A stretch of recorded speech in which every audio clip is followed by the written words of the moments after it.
welcome to Roots and Reps. So today I'm going to be harvesting this whole zinnia patch. This is like my fourth take because it keeps raining. So hopefully the rain will stay away. And zinnias are one of my absolute favorite flowers. I grow them every single year. They're so wonderful because you put in just a little bit of effort and your ROI is just unbelievable. A little bit of effort, huge return on investment. This patch specifically, actually, in fact, all my zinnias, I started these zinnias in my basement under lights back in mid-April or so, and that's why they're so tall already in August, because they've had weeks ahead of normal zinnias that you would just direct sow into the ground. And that's certainly something you can do and you will still get beautiful blooms. I just like an extra 3 weeks or so at least to just have bouquets a little bit longer. This variety specifically is floret seeds, and I also have some Johnnies mixed in here, so I have a little bit of a mix, but I am so pleased. I am just absolutely thrilled about these. I planted them really close together. Again, I'm an intensive planter, and so I don't ever follow the recommended plant spacing recommendations. I always follow, of course, look at the days to harvest, of course, apply, and how deep to sow your seeds absolutely applies. But as far as the spacing, that's something I rarely really ever follow. That's just my style. So there's some tools that I'll need that I'll show you now, and then I'll also talk about how to know which ones to cut and which ones not to cut. So some basic tools you're gonna need are obviously a snip. This is clean, sharp, fresh, a good cut, a good snips, a good shear, whatever you wanna call it. You're gonna need one of those. I also have a pretty good size empty bucket here that all my garbage is gonna go into, that I can either put in my compost bin or throw away, whatever you decide to do with it. And then I have this bucket here that's filled about halfway or so with water that after I snip my zinnias, I'll put them right into this bucket and then they'll condition for a little while. So before I just start going crazy here and cutting away, I'm gonna show you exactly where I harvest my zinnias and where to cut, because that does make a difference. So this guy's a perfect example. You'll see the stem here, and you'll see, guys, there's a hummingbird right by my face. Oh my gosh, you see him? He's right there. You see him on the corner of the screen? Oh, it's so cool. See that? I love that.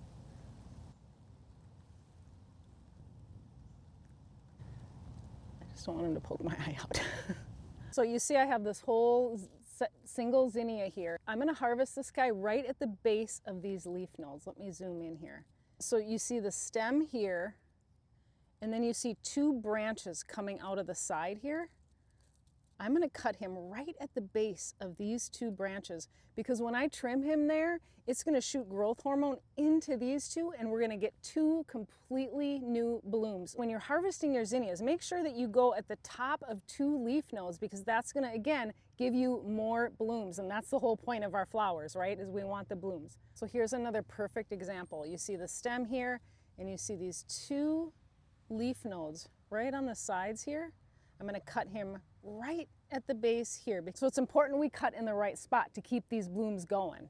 And how I know which zinnia is ready and which one isn't, there's something called the wiggle test. And I also have some videos on my Instagram that I've explained about the wiggle test. Okay, so here I'm kind of getting a close-up here, but I'm gonna show you exactly what I mean by the wiggle test. So this one, for example, you see how I wiggle it here and it's nice and stiff? Whereas this one, for example, see how it flippy floppies? This is all flippy floppy, like it's pretty loose. This one's nice and stiff. The stiff ones are totally ready to harvest. If they're still wiggly and floppy, they're not ready yet. That being said, the wiggle test is 100% applicable to single zinnias. And if you harvest a double zinnia and you think, oh, it passes the wiggle test, it's stiff, I'm gonna harvest it. Only thing is you might be missing out on the true maturity of the double zinnia, because double zinnias can be ready as far as their wiggle test, but they still have a lot of life left, a lot of bloom left to expose. So there's something to think about that. And the best way to know the difference between a single and a double is I kind of know at this point, but if you look and you see this open center, that's pretty much a single zinnia. This one, same thing. Now this one, for example, see how there's many, here, let me get you closer. See how there's many rows of blooms? This is a double zinnia. And if I were to harvest this, because right now, she passes the wiggle test. Do you see how stiff she is? She passes the wiggle test. However, she still has lots and lots of blooms left. So it's up to you if you want to harvest the doubles when they're past the wiggle test or let them mature a little bit longer. Total personal preference. Okay, so I got my bucket here and I have my bucket full of water, my snips, and we're ready to go. So I'm just gonna come in and start harvesting this. I mean, a lot of them for me, I can just tell by looking at them, yeah, they're ready, so I don't necessarily need to wiggle every one, but you totally can. This one again, and this one, cutting just above those 2 leaf nodes. And then what I do after I cut it is I immediately strip the leaves, put it in my compost bin, and then this one I'll put right in the black bucket of water so it stays nice and hydrated. The best time to harvest your zinnias is a little bit later in the evenings or in the early mornings. Now right now it's in the afternoon for me, but we've had a really cool day and it's been cloudy. So they haven't had time to like dry out or wilt or get really like stressed out from the heat. So it's totally okay for me to be harvesting these right now. Plus, we're supposed to get a bunch of rain tonight and I'd like to get these in the house before all the rain comes just to kind of preserve the blooms. Well, this double, again, it says it's ready and I'm gonna take it just because I want it. So again, the garbage goes in the compost, this guy goes right in the water. And then I just kind of keep going down the line. I'm just kind of starting on the end here. And sometimes you gotta really get down here to see where to cut. And then just so you know, because this will probably happen to you because it's happened to me many, many times, where I'll be like, oh, awesome. I go to cut one and I cut it in the wrong spot. It definitely hurts a little bit. It hurts your heart, but it happens. And you know what? Those kinds of things just happen. They're just garden fails. Sometimes you can't avoid it. But man, is it painful when it happens. It's like, no. Oh, it's so sad. And so like I was saying, I started these guys in my basement in the middle of April. And unfortunately, I wasn't doing YouTube at the time. Otherwise, I would have done a video. But the good news is I have YouTube now. So I will be doing and starting seeds again, absolutely dahlias and zinnias in my basement, just like I did last year. And I will bring you all along that process. The tools I use, when I start them, how, with what, in what container. There's a lot involved. There's a lot to learn and to talk about with starting seeds. And there's so much information out there. You certainly can find it.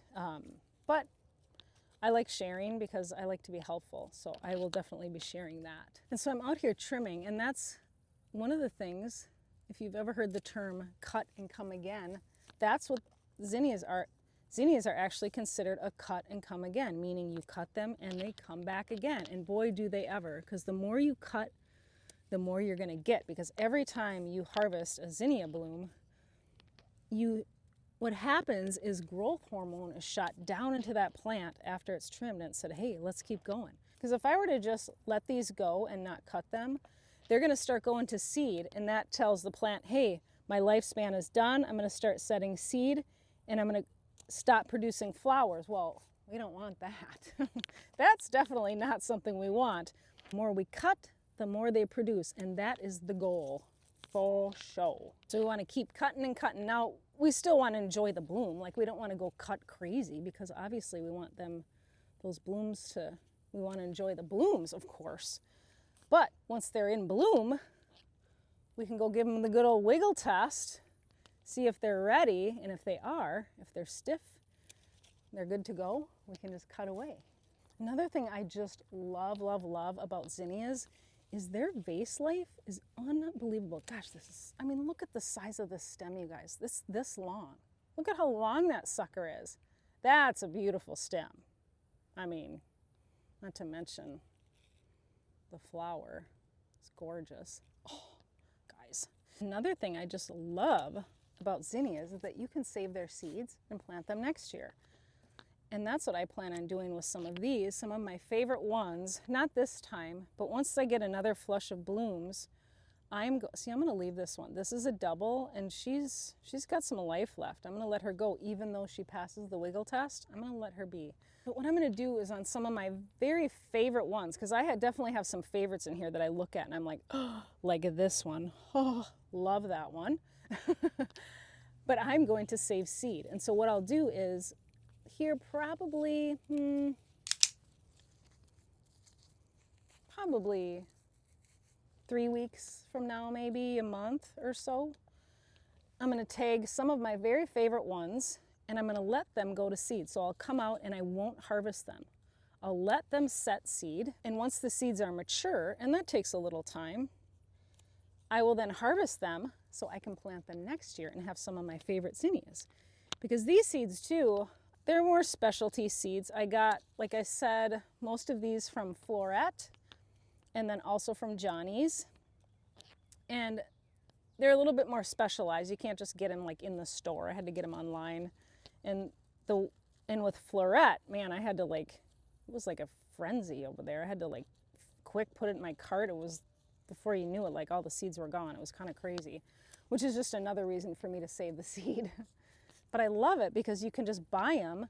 And then once you have the like ones that you just love, you don't have to keep buying them. Just let them go to seed, plant them every year, and you have zinnias for years and years and years. It's wonderful. It's kind of like with the perennial too, where you like buy a perennial, you invest in it, and then, you know, in a couple of years after you grow it, you can split it. You know, it started with one perennial and you end up with a lot. So yeah, I'm just cruising along here. Oh, this is such a perfect example, this one. Look at the size of the stem. I mean, that's a dream. Good sign of a zinnia is when a really good stem length, because they work wonderful for bouquets. And so far, I got a pretty beautiful bouquet coming along here. And with zinnias, for the most part, you can add all kinds of things to them. But because I love them so much, like, I love zinnias. I know you had no idea. That's news flash to the land. I usually just keep them alone. I don't add much to them because they're beautiful on their own. Like, you don't have to add all the fancy stuff. And you totally can. I just don't. Oh, there's a bee. I don't want to bug him. I just think they're so beautiful on their own that they don't need all the extra stuff, you know? It's like a dahlia. Like, yeah, we're good. We don't need all the extra stuff for my dahlia. Some of these are really little, just teeny tiny. And that was the Floret seed Little Flower Girl. Little Flower Girl is that seed. And that's why they're just so little teeny tiny. They're so darling. What's cool is I deadheaded this whole row. Meaning deadheading is what I'm doing right now. I'm basically harvesting or cutting the blooms off. Or deadheading can also mean getting rid of the spent ones. I guess it's not technically the same, but I came in 2 weeks ago and harvested this whole row, the whole thing, because I went out of town and I knew I was going to be gone and wasn't going to be home to harvest. Oh, this one, some of them are just beautiful. Look at that. So I wasn't going to be home, so I was like, well, I'm going to harvest this, or I'm going to, yeah, harvest the whole row now because I'm going to be gone and I want to be able to keep enjoying these. Well, this is exactly why I did, because I have a huge row of stuff. Look again, this stem length, unbelievable. So, which brings me to my point again, cut and come again is a thing, guys. The more you cut, the more you get. And I'm so glad I did harvest them, because now, look at how beautiful these are. And I have just a whole, I'm gonna have just a massive bouquet. And what's so, oh, look at the cut. Listen, now this stem length is really kind of, but look at how absolutely beautiful that one is. The light is not picking up that great, but you can see how beautiful that one is. Oh, so pretty. And another thing that's crazy is the hummingbirds, you guys. Every single day I am seeing hummingbirds on this zinnia patch. Every day there's just hummingbirds galore. It's wild.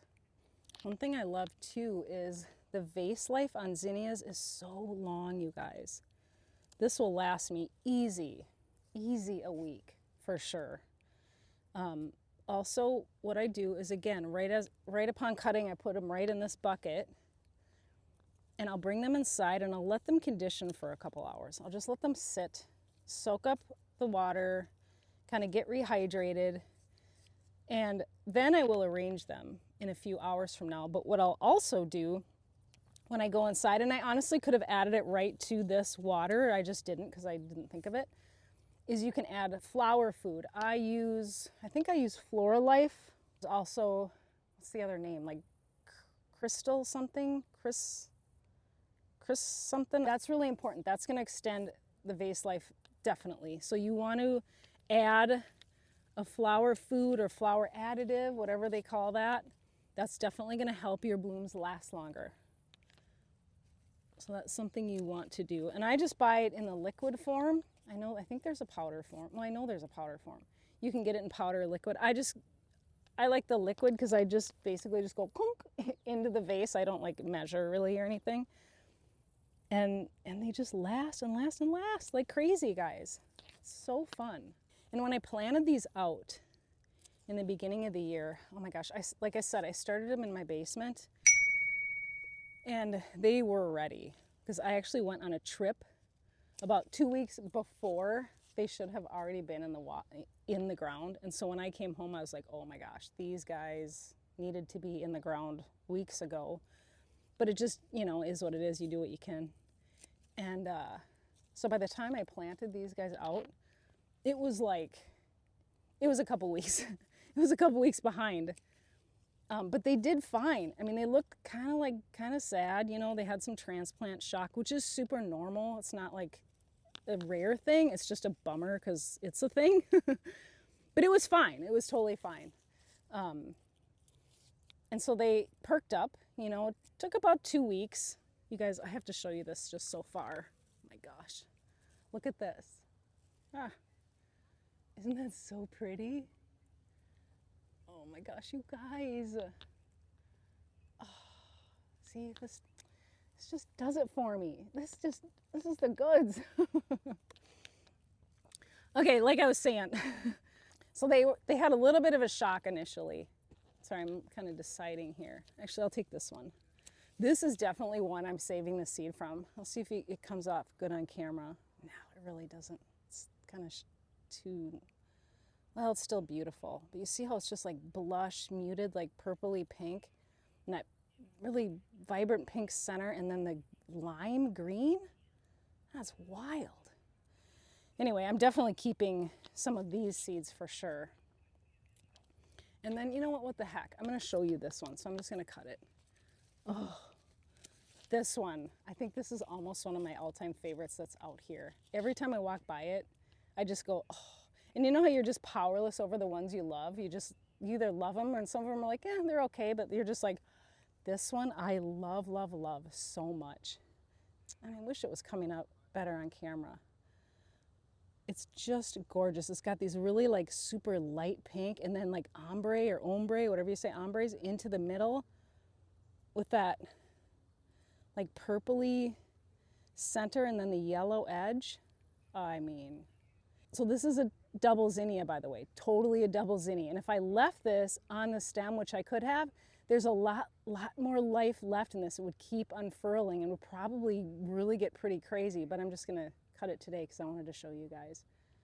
But she's gorgeous, just beautiful. So I'm excited to save the seed though. I saved a bunch from last year and, separated the seeds and all that and planted some in like my front spot.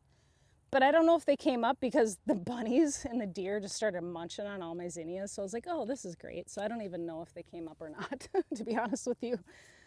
Let's just say they did, just to make sure, make myself feel better. Oh, they're just so pretty, you guys. So pretty. See, okay, see? Oops.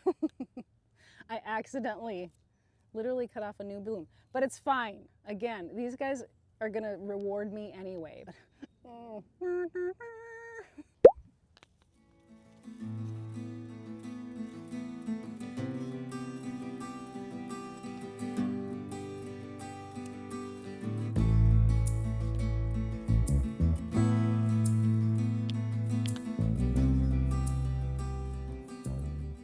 See this one? Super flippy floppy. We're gonna let her hang. We're gonna let her stay.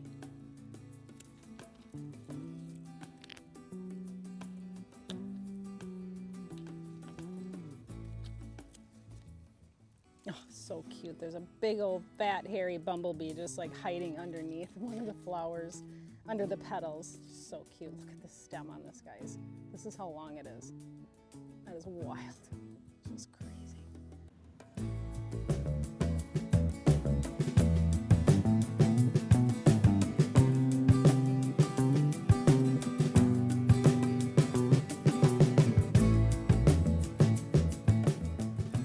Okay, so I am actually gonna harvest this one, and here's why. Because this one, here, I'll show you.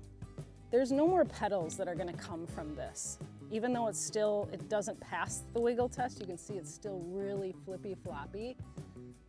But there was two pretty good size, leaf sets coming on the side, so it was ready. And she's already done, you can see. So I'm gonna harvest this one and I'll take advantage of the ones that are coming after her.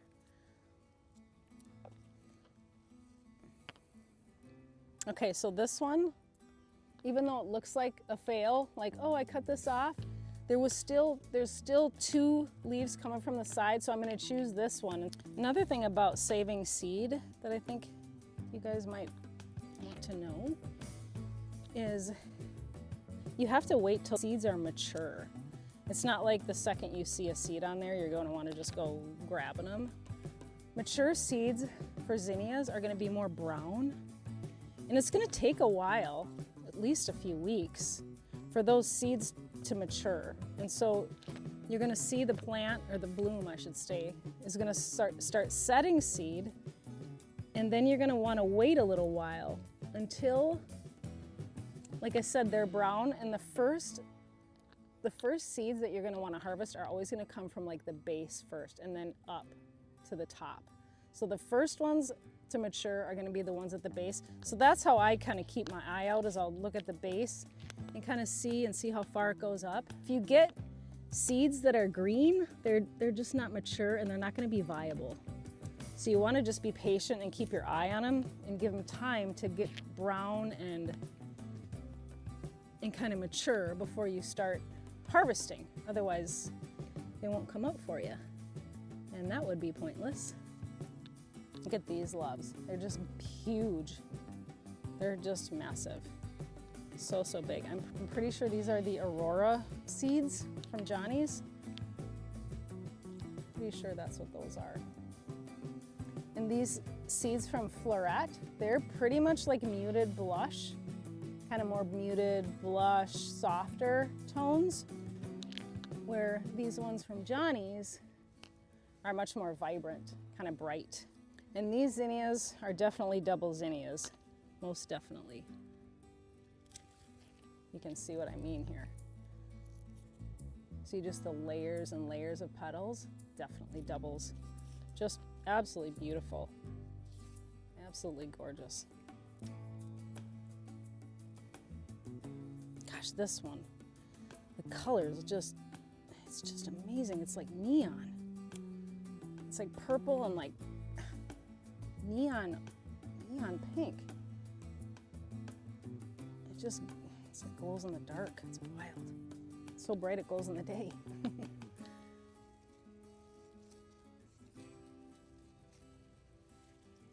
Sometimes you gotta kind of guess where to trim. It's not always just easy to know, but regardless, even if you just don't get it perfect, you're trimming, and that's gonna keep them coming, and that's all we care about, right? I mean, especially since I started these inside, of course they're gonna bloom sooner than the average flower. But what I love about them is once they get pumping, once they get going, they don't quit. They'll just keep going and going until the frost, if I keep harvesting. So that's another benefit.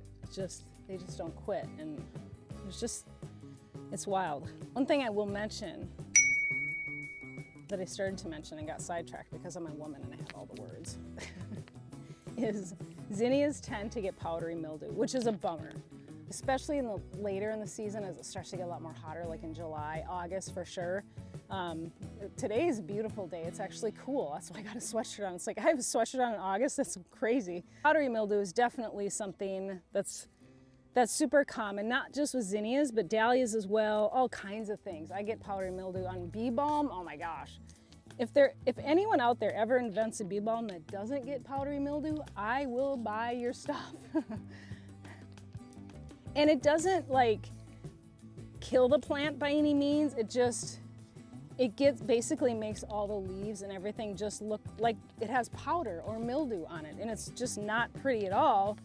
And it can spread really, really fast, but there's not a lot you can do. I mean, some of the things I do is I try to keep, you know, things trimmed up so just to allow airflow. I do that with my tomatoes for sure. I haven't done it with these just because, I mean, I have enough to do, I guess. And so far I've been lucky. I haven't had powdery mildew on my stuff. I do suspect it's probably gonna come here. You know, maybe not, maybe I'll get lucky, but you know, I'm not holding my breath by any means. And there's some things you can do to avoid powdery mildew. Some of the organic ways are copper fungicide, which is certainly an option. Captain Jack's sells a copper fungicide. There's also, I've heard, and I've never done it, is you can like mix milk and some concoction and try that. Maybe it'll work, I don't know.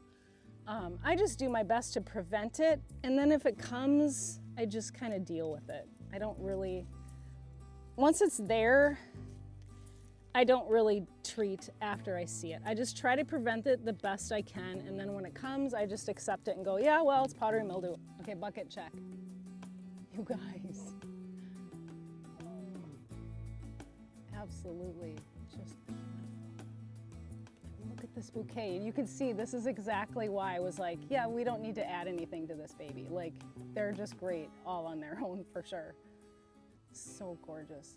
I mean, look at that one, I can't point, but like the lavender, unreal. Oh, so beautiful. Look at these little ones. It's almost like they have little stars on them. Look at that. You see that? They're so cute. And this is the little flower girl from Floret. Honestly, would I grow these again? I don't know. They're beautiful and they're darling. I like a little bit bigger. They're just a little bit, they kind of get lost in the bouquet. They're just too small for my taste, but they're definitely cute.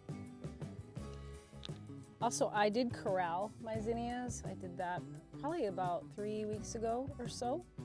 And if you're curious on how I do that, my method, all the things I use, the do's, the don'ts, all the things, I actually uploaded a YouTube video that you'll see corralling my zinnias if you want to go check that out. That's certainly available to you. And I definitely like to corral them because if they start to flop, they're going to be more susceptible to diseases, to bugs, to pests, funguses, powdery mildew, just all the things we don't want. And so I definitely corral my zinnias just to keep them upright. Also helps with airflow, which again will prevent a lot of those diseases that we really just want to prevent.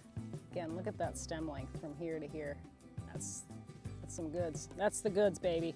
I think that's about it. I'm gonna clean these up and throw them in water here. Also, something I thought of was with zinnias, they're considered a dirty flower, meaning that they're gonna make the vase really gross. So be sure with your zinnias that you give them fresh water every day. And I like to give them, whenever I change their water, I like to give them a fresh cut just to open up those stems and make sure that they're able to uptake as much water as possible, because again, that's gonna help them last in the vase and they're just gonna be happier that way.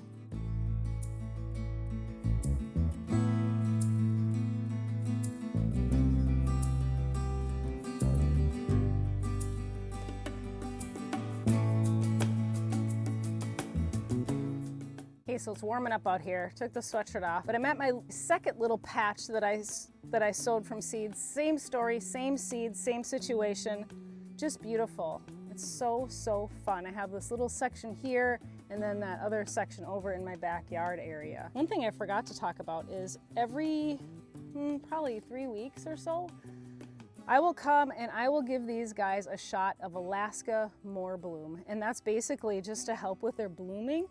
It is an OMRA rated Alaska fish fertilizer, basically, and it's just gonna give them a little boost, a little bit of food. It's really gentle. It's nothing crazy, nothing synthetic. It's just something to just give them a little boost. And some of these too are just past their prime. They've dropped some of their leaves, so I'm not gonna even mess with bringing them inside. I'm just putting them right into the compost bin. But there's just hardly any that are like that. Most of these are just definitely ready and happy to be cut. Hey guys, I'm getting lost in the sauce over here. Help me. It's like, it just keeps going and going and I lose track of like what I'm doing. And I'm just like, oops, yeah, that's right, I'm filming. Okay, look at this. Look at this love. The final, oh, this one's a little droopy. That's okay. Look at this. Aren't they just beautiful? They're so, so beautiful. Okay, so now that we're done, oh, I mean, honestly, I'm gonna go inside. I'm gonna make sure that it's filled far enough that all the bottoms of the stems are actually touching the water. But I'm just gonna let them sit for a couple hours. Just let them get rehydrated, let them kind of get their bearings, and then I'll go in, I'll rearrange them, I'll give them another cut, put some flower food in a vase and arrange them at that point. But otherwise, I'm just gonna bring them inside, make sure there's enough water in here, and just let them sit for a couple hours. You can see why they have my heart. And I hope this was so helpful. I hope there's some tidbits that you can take away that will be helpful if you decide to grow zinnias. I would love it if you decided to grow zinnias because they're so beautiful. They're just so relaxing and so just enjoyable to come out and just take a minute, harvest, just be alone with you and your thoughts and your flowers. Like, that's my happy place. It's good for the nervous system. It's good for the cortisol levels. It's good for all the things. So with that being said, I hope this was helpful. I hope that you go out and grow something you love because I know I'm going to be out there doing it and I would love for you to join me. So until next time, keep growing. Just amazing. And they don't really smell, but I still love them. I still love them. Have an awesome day.